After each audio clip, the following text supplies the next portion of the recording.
what you shared earlier was beautiful about that sort of mother wound and the sort of pornography you were seeking out. I'd love to kind of hear some more examples. I think in my own life, my primary wound, I think, seems to be a rejection. And I won't get into all of that. But so for me, what I started to discover was the pornography I would watch would be when a woman is being pleased. And that to me sort of, I think, and you tell me what you think, it's a bit of free therapy here, it seemed to be kind of validating that part of me that just felt like I'm just unwanted, to use the term. Like I'm not lovable, actually. Like I'm not delightful.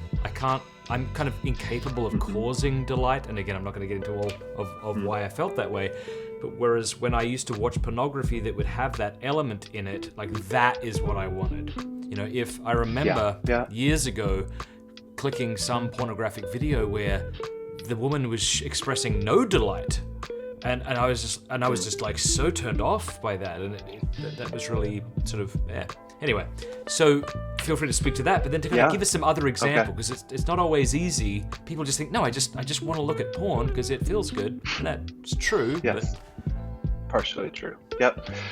So let me go at 30,000 feet and then maybe zoom into the example that you gave. So some of the examples that we looked at would be, let's say we use it was the category of power over. And so it was, did you want someone that was younger than you, a college student, the teen search, maybe a race that suggested to you some level of subservience? And so what we found about people who sought out that type of pornography was that they had fathers who were very strict. They were dealing with a lack of purpose in their life, and they had very high levels of shame. And so if we just play armchair psychologist for a moment, if you grew up in a family system that your father was very domineering, authoritative, he specialized in creating powerlessness for you. And so the root word of discipline is disciple, which means to teach. And so that's always the question of, like, when people are saying, well, what's the difference between like a rigid family and a home that actually honors discipline? Well, a disciplined family really helps kids to understand. It teaches them about their emotions. It teaches them about why they might be wanting certain things. It teaches them the reason for the law in the first place. It doesn't just kind of say, this is what our family does and you have to comply. And so if that was your early childhood, one of the appeals to that genre of pornography is that you get to reverse that situation. And now you are the one with power. You are the one that is able to get what you want. The issue of the lack of purpose, my research found men especially dealing with a lack of purpose in their life, meaning they looked back at their life and saw a lot of failure.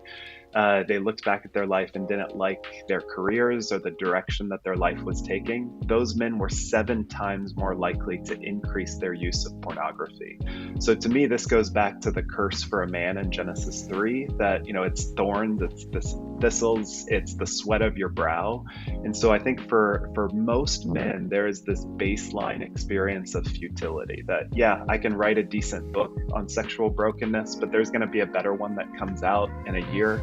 I can, work for 18 years to be able to rear my children, and yet maybe they don't honor God and follow God after. I can try and build this business, but then it eventually fades. And so I think for most men, there's this sense of futility, that everything is actually going back to dust. And so pornography gives us this place where, at least I think Pornhub says that the average male user is on there for like 6 to 8 minutes, maybe 7 minutes. So for 7 minutes, I don't have to feel like a failure. I can get exactly what I want. That's really powerful if the background of your life is a lack of purpose. And so that would be one example. The other example, just for the sake of time, would be the mother-oriented theme, or maybe a boss, someone older than you with more authority, we found that those men and women tended to have parents who emotionally confided in them. So like an enmeshed family system. They had more of a history of childhood sexual abuse, and they were dealing with depression in their life. And so same thing, try and think about the strategy that if I feel best in life, I might outsource that healing, that soothing to someone older, more beautiful, that can kind of come to me and soothe me and kind of make me feel okay. If my past involves sexual abuse and a template of someone with more that is older with more power and authority, initially grooming me to feel pleasure, well, I might reenact that pattern in the porn use to try and repeat something that is really familiar to me. And so again, the last thing I want to do is to create an encyclopedia of this is your porn search and this is what it says about you. But I think truth is in, like, as we grapple with scripture, as we tell our stories in community, we're going to learn things about why we're doing. And to your point, Matt, like, I know nothing about your story, not going to push back on what you're saying, but I think a lot of people believe something about themselves that is fairly convenient. And so, I mean, the few examples of it that I've kind of been introduced to your work is that you are a desirable person. Like, people want to listen to you, they want to understand, they want to learn from you, they want to be in community with you. And sometimes if that is the role that we play in our family, we can have a lot of envy from maybe a mother, a father, other siblings in our life. And so it can become a more convenient interpretation for me to just believe that there's nothing good about myself, because if I actually own that I actually have talents that God has given to me, that becomes much more problematic, because now I have to deal with the world of envy. And so in porn use for someone like that, the porn use can become, this sense of, I'm not willing to see how much pleasure and desire I can bring to the world. I want to believe a lie about myself. But then the truth of porn is that you get to kind of play out some scenario where you're actually bringing pleasure, because you cannot actually own that you bring pleasure and goodness to others. So that be true. And the other thing that you said could completely be true as well, that if I feel like I have this shame-based identity of there's nothing good about me, I don't want to do the hard work to be able to offer love to myself, to understand and grapple with the gospel.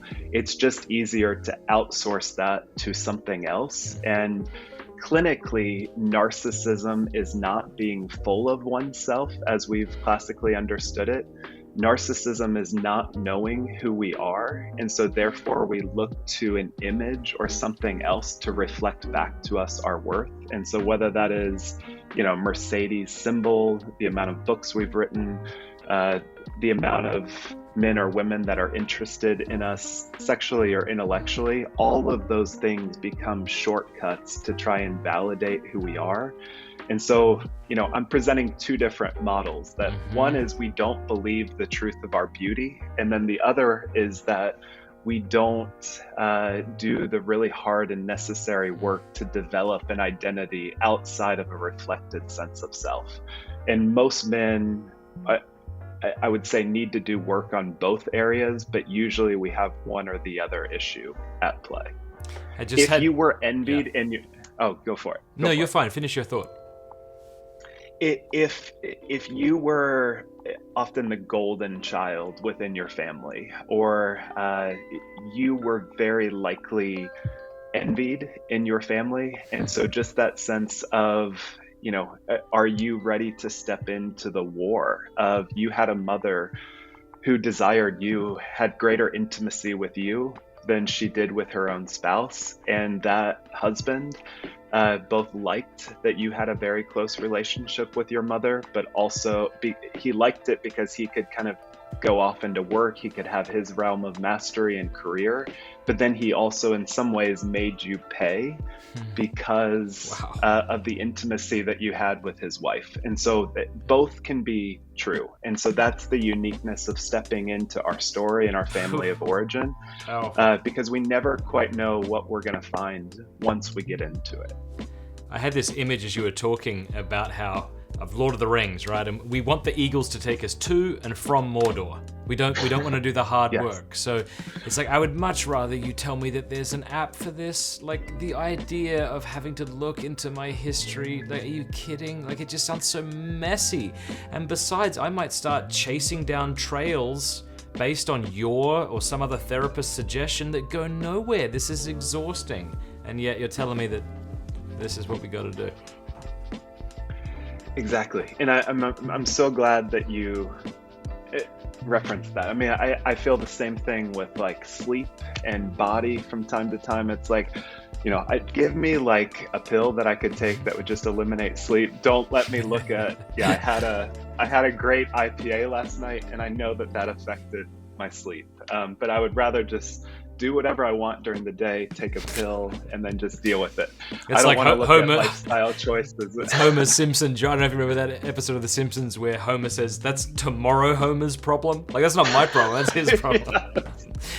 One of the best lines in television. Yes. Yeah. But so did you, like, fair enough. Yeah. So I love that. That's a really good analogy. I don't have to go to sleep, or one day could we come up with a pill where we no longer have to go to the bathroom? I mean, think of how much time is wasted on the bathroom. So we come up with these very unnatural, unhuman supposed remedies. But we're gonna have to do the human work. Okay.